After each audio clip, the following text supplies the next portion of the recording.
Bienvenida a todos los que han asistido el día de hoy. Bienvenidos mis hermanos. Es un gusto tenerlos aquí. Primera de Samuel, capítulo número 30. Y vamos a leer desde el versículo número 3 y vamos a leerlo hasta el versículo 25. Y la palabra de Dios la vamos a leer en el nombre del Padre, del Hijo y con la guía del Espíritu Santo. Versículo 3. Vino pues David con los suyos a la ciudad, y he aquí que estaba quemada, y sus mujeres y sus hijos e hijas habían sido llevados cautivos. Entonces David y la gente que con él estaba alzaron su voz y lloraron, hasta que les faltaron las fuerzas para llorar. Las dos mujeres de David, Anoam, Jezreelita, y Abigail, la que fue mujer de Nabal, el de Camel, también eran cautivas. Y David se angustió mucho, porque el pueblo hablaba de apedrearlo, pues todo el pueblo estaba en amargura de alma, cada uno por sus hijos y por sus hijas. Mas David se fortaleció en Jehová, su Dios. Y dijo David al sacerdote Abiatar, hijo de Ahimelech: yo te ruego que me acerques el efod. Y Abiatar acercó el efod a David. Y David consultó a Jehová diciendo: ¿perseguiré a estos merodeadores? ¿Los podré alcanzar? Y él le dijo: síguelos, porque ciertamente los alcanzarás, y de cierto librarás a los cautivos. Partió pues David, él y los 600 hombres que con él estaban, y llegaron hasta el torrente de Besor, donde se quedaron algunos. Y David siguió adelante con 400 hombres, porque se quedaron atrás 200 que cansados no pudieron pasar el torrente de Besor. Y hallaron en el campo a un hombre egipcio, el cual trajeron a David, y le dieron pan y comió, y le dieron a beber agua. Le dieron también un pedazo de masa de higos secos y 2 racimos de pasas. Y luego que comió, volvió en él su espíritu, porque no había comido pan ni bebido agua en 3 días y 3 noches. Y le dijo David: ¿de quién eres tú? ¿Y de dónde eres? Y respondió el joven egipcio: yo soy siervo de un amalecita, y me dejó mi amo hoy hace 3 días, porque estaba yo enfermo. Pues hicimos una incursión a la parte del Negev, que es de los cereteos y de Judá, y a Negev de Caleb, y pusimos fuego a Siclag. Y le dijo David: ¿me llevarás tú a esa tropa? Y él dijo: júrame por Dios que no me matarás, ni me entregarás en mano de mi amo, y yo te llevaré a esa gente. Lo llevó pues, y he aquí que estaban desparramados sobre toda aquella tierra, comiendo y bebiendo, y haciendo fiesta por todo aquel gran botín que habían tomado de la tierra de los filisteos y de la tierra de Judá. Y los hirió David desde aquella mañana hasta la tarde del siguiente día, y no escapó de ellos ninguno, sino 400 jóvenes que montaron sobre sus camellos y huyeron. Y libró David todo lo que los amalecitas habían tomado, y asimismo libertó David a sus 2 mujeres. Y no les faltó cosa alguna, chica ni grande, así de hijos como de hijas, del robo y de todas las cosas que les habían tomado. Todo lo recuperó David. Tomó también David todas las ovejas y el ganado mayor, y trayéndolo todo delante, decían: este es el botín de David. Y vino David a los 200 hombres que habían quedado cansados y no habían podido seguir a David, a los cuales habían hecho quedar en el torrente de Besor. Y ellos salieron a recibir a David y al pueblo que con él estaba. Y cuando David llegó a la gente, le saludó con paz.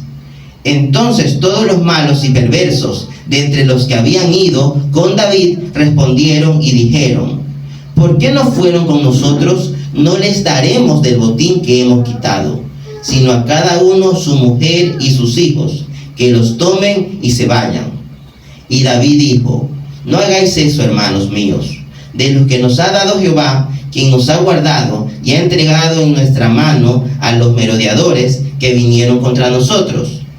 ¿Y quién os escuchará en este caso? porque conforme a la parte del que desciende a la batalla, así ha de ser la parte del que se queda con el bagaje.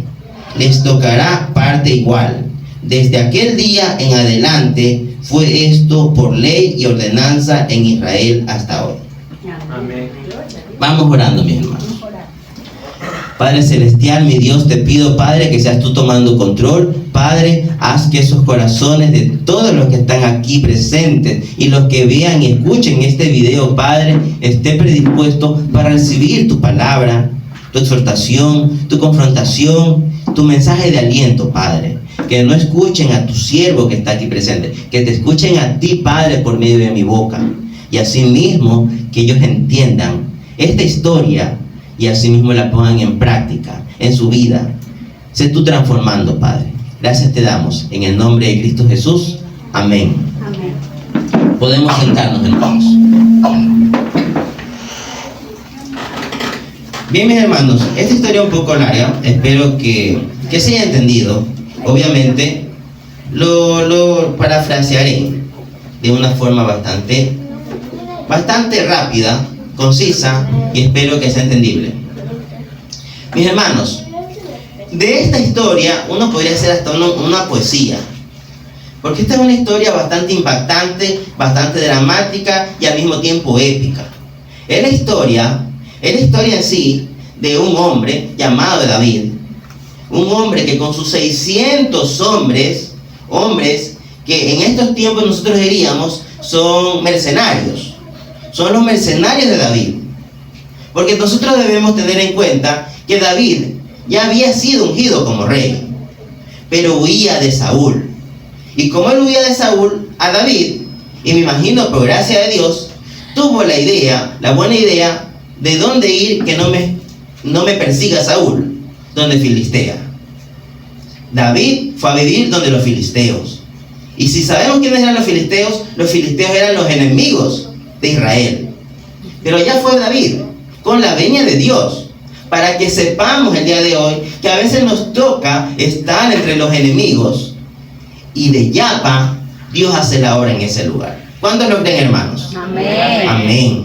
Y entonces cuando va David a Filistea, en territorio enemigo, el rey de Filistea, en este caso el rey Aquis, que sabe que David es un hombre de Dios, lo acepta y le da una tierra, le da la ciudad de Siclag, una ciudad que ya quedó para David para el resto de la historia, la ciudad de Siclag.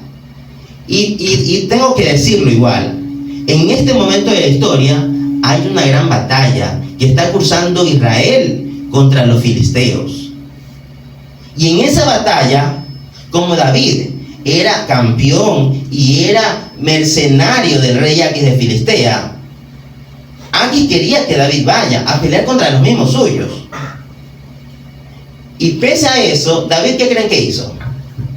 Se puso grosero y dijo, no, porque mi Dios es mi Dios. Así como a veces así queremos ser los cristianos, con el inconverso. Queremos ser groseros y decir, no, es que mi Dios no permite eso y tú eres un inconverso. Así, como queriendo pegarle. Pero David, ¿qué hace? David dice, tú me conoces y tú me has dado esto porque Dios ha permitido eso, así que yo iré a donde tú digas. Eso dice David, con toda su humildad. Y él ya está listo ahí en el ejército para pelear contra los mismos suyos. Y adivinen qué creen. ¿Qué hace Dios? Dios endurece el corazón de los otros filisteos y les dicen, este David no queremos que esté aquí. No confiamos en David. En cualquier momento nos traiciona. Mándalo a su casa. Y Aquis le dice, David, yo sé que tú eres certero, yo sé que tú eres honesto, pero ándate a tu casa. Y mis hermanos, creo que está claro, ¿no? Cómo Dios hace las cosas para evitar que su ungido toque a su pueblo, ¿verdad? Pero mis hermanos, esto va más allá. Esto va más allá, porque cuando David va con sus 600 hombres a su casa, a Siclag, esperando encontrar capaz a sus 2 esposas, con el almuerzo hecho, los demás, los 600, capaz su hogar cálido, y dicen, ven, nos libramos de la batalla. ¿Qué creen que encuentran ellos en Siclag? Su ciudad quemada. Y es aquí cuando empieza esta historia. La ciudad de Siclag, donde vive David con sus 600 hombres, ha sido quemada, con totalmente cenizas. Y a sus mujeres y a sus hijos los secuestraron. ¿Y quiénes fueron? Los amalecitas. Que si vamos desde el inicio de la Biblia, desde el Génesis, los amalecitas son enemigos número 1 del pueblo de Dios. Y eso se va a mantener.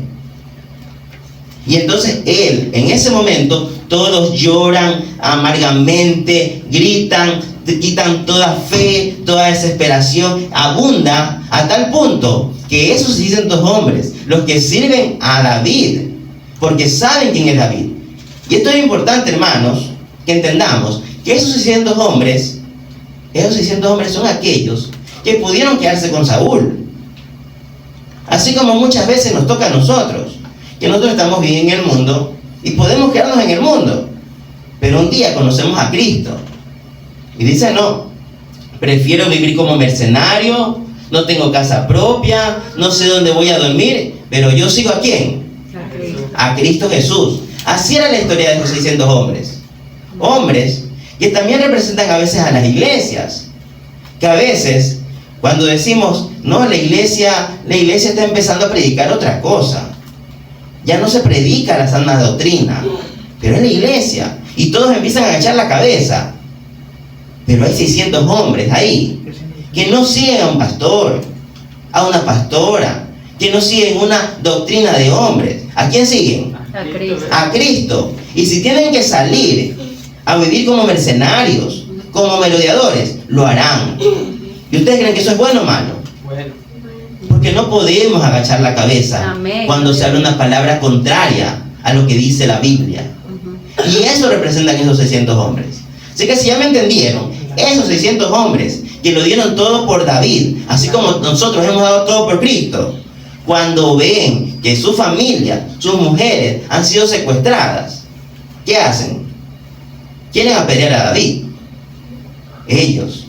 Y yo les pregunto, ¿no nos ha pasado, hermanos, que a nosotros, cuando viene la crisis, cuando viene todo aquello por lo que hemos luchado y todo lo hemos hecho cenizas, no empezamos a querer apedrear el nombre de Dios? No empezamos a quejarnos. Y está bien, mis hermanos, no está bien. Pero aún así tenemos aquí un David, que David pudo haber dicho, o haber orado: Señor, aniquila a estos traidores, ¿verdad? Pero no. ¿Qué es David? Vamos a leer el versículo número 6. Y David se angustió mucho porque el pueblo hablaba de apedrearlo, pues todo el pueblo estaba en amargura de alma, cada uno por sus hijos y por sus hijas. Mas David se fortaleció en Jehová su Dios. Y dijo David al sacerdote Abiatar, hijo de Ahimelech: yo te ruego que me acerques el efod. Y Abiatar acercó el efod a David. ¿Qué era el efod, mis hermanos? El efod era el pectoral o la indumentaria que usaba el sumo sacerdote para tener comunión con Dios.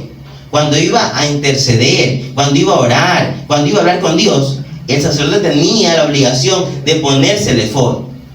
Y aquí David le está pidiendo a Abiatar: permíteme usar el efod, porque quiero consultar a Jehová. Y eso, mis hermanos, uno sabe, cogió el efod.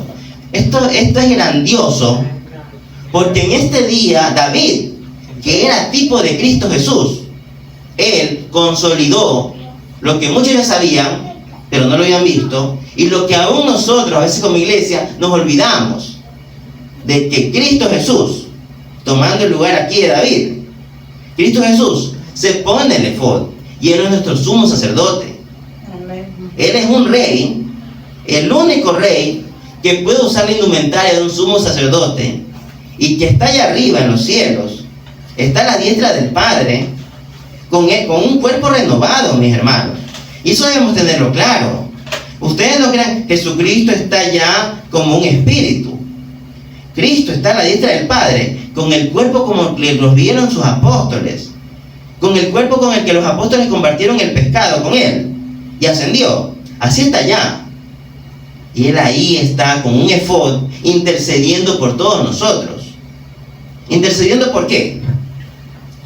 Versículo 8. Y David consultó a Jehová diciendo: ¿perseguiré a estos merodeadores? ¿Los podré alcanzar? Y Dios le dice: síguelos, porque ciertamente los alcanzarás, y de cierto librarás a los cautivos. Y mis hermanos, eso es lo que Dios le dice a Cristo Jesús cuando está a su diestra: tú librarás a los cautivos. Cristo nos libra, nos libró y nos seguirá librando a todos los cautivos. Y es donde yo ya quiero que hagamos un salto en lo que esta historia representa, mis hermanos. Los amalecitas, ¿qué representan en nuestra vida, hermanos? Los amalecitas, enemigos del pueblo de Dios, representa a Satanás. A Satanás, que no descansa y que en cualquier momento, cuando nosotros bajamos la guardia o cuando estamos en otra obra de Dios, él aprovecha y quiere llevarse a los nuestros, a nuestros hijos, a nuestras hijas, a nuestras esposas. Y uno dice: estoy trabajando para Dios, pero un ratito así que uno deja la guardia bajada y que uno se fue incluso a predicar, pero no llevó a la familia, o no ha metido a la familia en esta bienaventuranza que es la palabra de Dios, el enemigo se lleva a la familia, se los lleva. Y de ahí tanta queja: pero ¿por qué? Si es el hijo del hermano, el hijo de la hermana, el hijo del pastor. ¿Qué pasó? ¿Por qué están perdidos? Están perdidos porque así como un día vino el pueblo de los amalecitas, Satanás llegó y se llevó a esa familia, se la llevó. Y es duro, hermanos. Pero la buena nueva, la misericordia de Dios es que Dios le dice, tú librarás a los cautivos. Y podemos tener nosotros fe, la promesa, la convicción de que Dios va a librar por medio de Cristo Jesús a todos aquellos que en pecado, en indiferencia, nos perdimos, dejamos el camino de Dios. Por eso, y ahí sí les invito, mis hermanos, a que busquemos rapidito así. Libro de Juan, capítulo 17, versículo 12. Juan, capítulo 17, versículo 12. Y a ver, ¿quién me lo lee? Cuando estaba con ellos en el mundo, yo los guardaba en tu nombre. A lo que me diste, yo los guardé, y ninguno de ellos se perdió, sino el hijo de perdición, para que la escritura se cumpliese. Amén. Juan 17, 12. Amén. Dice la palabra de Dios: ninguno se perdió. Esa es una promesa que hace Cristo Jesús, y es lo mismo que está pasando este día. Porque dice, si nosotros leemos el versículo 18 del libro de Samuel, primera de Samuel, capítulo 30, versículo 18: y libró David todo lo que los amalecitas habían tomado, y asimismo libertó David a sus dos mujeres, y no le faltó cosa alguna, chica ni grande, así de hijos como de hijas, del robo y de todas las cosas que les habían tomado, todo lo recuperó David. David recuperó todo. Y asimismo, Cristo Jesús va a recuperarlos a todos. Cuando nosotros somos de Cristo, cuando realmente somos de Cristo, mis hermanos, si es que nos queda alguna duda, pero cuando somos de Él, aunque los amalecitas, aunque Satanás nos lleve, ¿qué dice la promesa? Cristo nos va a recuperar. Amén. Cristo nos va a recuperar. Y debemos confiar en eso. Por eso dice Juan 13:17. Ninguno de los que tú me diste, Jesús se lo está diciendo al Padre, ninguno de los que tú me diste, yo los perdí. Todos los guardé, todos los recuperé. ¿Está claro eso, mis hermanos? Debemos tenerlo claro. Y no para que nos vanagloriemos o nos relajemos y digamos, bueno, igual me va a recuperar. Es para que tengamos el amor, mis hermanos, que sepamos que tenemos un Cristo Jesús, Rey y sumo sacerdote, que Él nos está guardando, y que aun cuando alguien nos quiere llevar, aun cuando nosotros queremos irnos, Él nos va a recuperar, mis hermanos. ¿Quién dice gloria a Dios? Gloria a Dios. Dios les bendiga, hermanos. Gloria a Dios, porque Dios es bueno. Sigamos, mi hermano, con la historia. Y entonces, si nosotros sabemos que Satanás nos lleva, pero Cristo Jesús nos salva, hay algo más importante en esta historia que yo quiero que quede presente. Algo que cambia el corazón de la iglesia. Y de hecho es la razón por la cual, cuando yo leí esta historia, yo dije, esta historia es para la iglesia. Y es para la iglesia, Jesús es mi roca. Para que si pasa, ya no pase. Y para que si vaya a querer pasar, ya sepamos que no debe pasar. Y si en una de esas alguien de aquí puede llevar este mensaje a otra iglesia, que lo lleve también. Porque aquí pasa algo que a veces pasa desapercibido. Y es lo que está justamente en el versículo número 21. Desde el 21 desde el 21 vamos a leer. Dice: y vino David a los 200 hombres que habían quedado cansados y no habían podido seguir a David, a los cuales habían hecho quedar en el torrente de Besor. Y ellos salieron a recibir a David y al pueblo que con él estaba. Y cuando llegó David a la gente, le saludó con paz. Mis hermanos, como nosotros vemos en la historia, David fue con sus 600 hombres, ¿verdad? Todos los 600 hombres fueron a pelear para salvar a los secuestrados. Solo 400. ¿Qué pasó con los 200? Se quedaron justo antes del torrente porque estaban cansados. Estaban cansados. Eso, mis hermanos, eso no está ahí por gusto. Eso es porque, como yo les dije, esos 600 hombres nos representan a una iglesia que ha dejado todo por seguir a Jesús, ¿verdad? De esos 600 hombres, 400 fueron a la pelea, 200 quedaron acá, quedaron cansados. Y entonces, ¿qué ocurre? Cuando ellos van, ellos logran librar todo es recuperado, y una vez que regresan, ocurre que David ve a los 200 y lo primero que dice, los saluda en paz, mis hermanos. Otro, como capitán, ¿qué hubiera dicho? Enojado, los hubiera nombrado como desertores, pero no, los saluda con paz. Versículo 22. Entonces los malos y perversos de entre los que habían ido con David respondieron y dijeron: porque no fueron con nosotros, no les daremos del botín que hemos quitado, sino a cada uno, su mujer y sus hijos, que los tomen y se vayan. O sea, de los 400 que fueron con David, habían, como dice aquí, malvados. Y esos malvados y perversos, ¿qué dicen? David, a estos no le demos nada, ya que recuperen a su mujer y a sus hijos, pero la recompensa, el botín, el tesoro, que a estos no les toque. ¿Por qué? Porque ellos no pelearon con nosotros. Nosotros fuimos, nos esforzamos, nos golpearon, unos están medio heridos, y estos se quedaron aquí.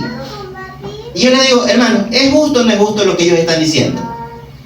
Es justo, es justo, es nuestra justicia. Es una justicia de este mundo. Porque la justicia de este mundo dice que merecemos lo que ganamos. Ganamos lo que merecemos, ni más ni menos, ¿verdad? Y eso es lo justo. El capitalista quiere multiplicar. No, aquí hablamos de una justicia que incluso se da entre los humildes hasta los millonarios. No es que ganas lo que pasaste, eso es lo que ganas, nada más. No trabajaste, no recibes nada. Es justo, mi hermano, ¿verdad? Sin embargo, aquí cambia la cosa cuando hablamos del reino de Dios. Y debemos estar conscientes de que ahorita nosotros vivimos en el reino de Dios. En el reino de Dios, nuestra justicia no es nada en comparación con la justicia que viene de lo alto. Amén. Una justicia que nos dice, y lo va a decir David, 23, versículo 23. Y David dijo: no hagáis eso, hermanos míos. Y para mí que como que David le está hablando en la iglesia, ¿no? Y David dijo: no hagáis eso, hermanos míos. De lo que nos ha dado Jehová, quien nos ha guardado y ha entregado en nuestra mano a los merodeadores que vinieron contra nosotros. ¿Y quién nos escuchará en este caso? Porque conforme a la parte del que desciende a la batalla, así ha de ser la parte del que queda con el bagaje. Les tocará partes iguales. Eso es lo que dice David. Y de hecho al final de la historia dice que esto se mantiene en Israel hasta ahora. Y yo les digo, mis hermanos, eso se mantiene en el pueblo de Cristo hasta ahora. Porque esos 200 hombres cansados, maltrechos, capaz heridos, enfermos, quién sabe por qué no fueron a la batalla, representan a tanto hermano cristiano, que ya sea porque está pobre de espíritu, o porque en verdad está enfermo, o porque está incluso con falta de fe, no va a la batalla. Capaz es el hermano que normalmente uno dice, vamos a predicar, y él no va a predicar. Y él dice, no, yo me quedo. No, o sea, tengo algo que hacer. No, es que aún no estoy convencido. No, es que yo soy muy mayorcito, yo estoy enfermito. Yo me quedo orando. Eso representan esos 200 hombres. No es importante, mis hermanos, esta historia. Esta historia para la iglesia. Una historia que a veces no se la topa. Porque no podemos pasarnos de legalistas. Porque los 400, no todos, pero dice claramente, habían malvados. Malvados y perversos. Mis hermanos, hay gente en la iglesia de Cristo que son malvados y perversos. Y está aquí escrito. No me lo estoy inventando. Y esos malvados y perversos son los que van a estar levantándose y diciendo, pero pastor, ese no hace nada. Pero pastor, ese no sale a predicar. Ese usted llama y está de mala actitud. Ese que está ahí, cada vez que viene con su cara, apaga a todos. Son los malvados y perversos. ¿Pueden creerlo? Cuando en el mundo nos llamarían son los justos. Pero en el reino de Dios, esos son los malvados y perversos. Porque en Dios, si queremos ser buenos, cuando sabemos que bueno no hay no solo uno, queremos ser buenos, si quiere parecernos un poquito a Cristo Jesús. Y para Cristo Jesús, representado aquí por su tipo de Cristo, que es David, dice, se va a repartir por igual, tanto al que desciende a la batalla, como al que se queda. ¿Y saben por qué, hermanos? Y esto es todo el evangelio. Porque es por gracia. No es porque yo lo merezca, no es porque yo me esforcé en la batalla, no es porque yo llevé 3 flechas, este llevó una, yo llevé 3 y maté a 3. No es por mi esfuerzo. Y no hablo de flechas, hermano, hablo de evangelio, hablo de tratado. No es que yo entregué 3 panes, ese entregó solo un pan. Yo a 3 le hablé, como que si fuera cosa de comisión o conveniencia. No, competencia, nada, ninguna de las 3. Es cosa de gracia, porque tal como dijo David, lo que Jehová nos ha dado, lo que Dios nos ha dado, lo que Dios nos dio de botín, nos lo ha dado por gracia. Y nosotros sabemos, como dice el versículo, que damos de gracia lo que de gracia recibimos. Esto es más o menos como en la multiplicación. Si multiplicamos algo por 0, ¿cuánto es? 0. O sea, si yo no he comprado nada, si yo no me gané nada, Dios me lo regaló. ¿Cómo yo puedo darle precio y querer medir cuánto le toca a cada uno? Si fue gratis. Dios me lo dio por gracia. Entonces, mis hermanos, ya sea en el inicio de esta historia, como al final, aquí Cristo nos está dando 2 mensajes poderosísimos para nuestra iglesia. Para la iglesia de Cristo en general, para la iglesia de Jesús en mi roca, y para toda iglesia que escuche este mensaje, o que ustedes lo parafraseen, mis hermanos. Que si nosotros somos de esos 600, no de David, ya lo dije alguna vez y lo vuelvo a decir, no podemos imitar nosotros a David. Nosotros no somos David. David es Cristo. David representa a Cristo. En toda historia que leamos en esta Biblia, cuando busquen una historia y hablen de David, ustedes ven alrededor. Por ahí están ustedes. Y en este caso, nosotros somos los 600 hombres, aquellos que dejamos todo por seguir a un Cristo Jesús. Y que cuando vemos que de pronto todo por lo que luchamos y todo lo que a veces creemos erróneamente, que es nuestra paga. Yo tengo mi familia, tengo mi casa, porque eso Dios me lo ha pagado. A veces creemos eso. Cuando de pronto eso viene Satanás y nos lo quita, ya queremos echarle piedra a Dios. Después de todo lo que le trabajé y permite que me lo quiten, ¿qué tenemos que hacer? Tenemos que orar, buscar de Dios, para que Cristo Jesús, con su efod, interceda y recupere todo lo que Satanás nos quitó. Amén. Y nos va a recuperar, hermanos. Amén. Los va a recuperar. Y en el camino, si hubieron unos que solo oraron 1 hora, y yo oré 5 horas, este se postró, se arrodilló, este fue al lugar, ayunó, hizo vigilia, pero ese no. ¿Vamos a jugarlo? No, mis hermanos, porque al final del día, cuando Cristo haga la obra, a todos nos tocará la misma gracia. La misma gracia. Todos somos salvos por gracia, gracias a Cristo Jesús. Amén. Así que, como buenos siervos, gloria a Dios. Den gloria a Dios. Como buenos siervos, no siervos inútiles, como buenos siervos agradecidos, amemos al consiervo, amemos a ese prójimo. Yo soy uno de los 600, amo a ese otro de los 600, porque al igual que mí, sin importar lo que él haga o no haga, pero yo sé que él abandonó bastante.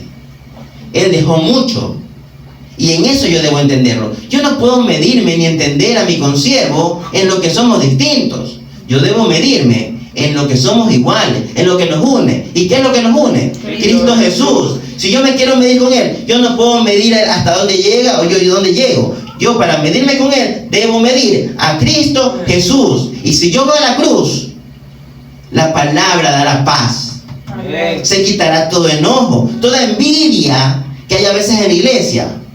Y sabemos que Cristo es quien nos alimenta. Amén. Nadie más. No nos van a pagar más, no nos van a pagar menos, porque la gracia es la gracia. Y es la misma para todos, mis hermanos. Amén. Así que, mis hermanos, si el mensaje está claro el mensaje, hermanos. Sí. Amén. Entonces podemos cerrar este sermón. Y le damos gracias a Dios. Vamos orando, hermanos. Padre Celestial, te damos gracias, Padre, porque eres bueno y misericordioso. Gracias, Señor, porque has hablado de tu iglesia. Gracias, Padre, porque nos has dado promesa, nos has dado paz y nos has dado la seguridad de que tú nos vas a recuperar, Padre. Y también nos da la paz, Padre, de que sin importar el momento de las circunstancias, si en algún momento yo estoy caído, habrán hermanos que en vez de juzgarme, van a apoyar para que yo me levante en el nombre de tu Hijo amado Jesucristo. Gracias, Padre. Bendice, da más de ese amor a tu iglesia. Da más de ese amor que hay en tu cuerpo para todos nosotros. Bendice y haz que esta palabra transforme en los corazones, Padre Celestial. Y si de toda esta historia, que es larga, había una parte que transforma a cada uno, que esa sea la parte, ese sea el evangelio que ellos lleven a otros que lo necesitan. Gracias te damos en el nombre de Cristo Jesús. Amén. Amén. Dios le bendiga, hermanos.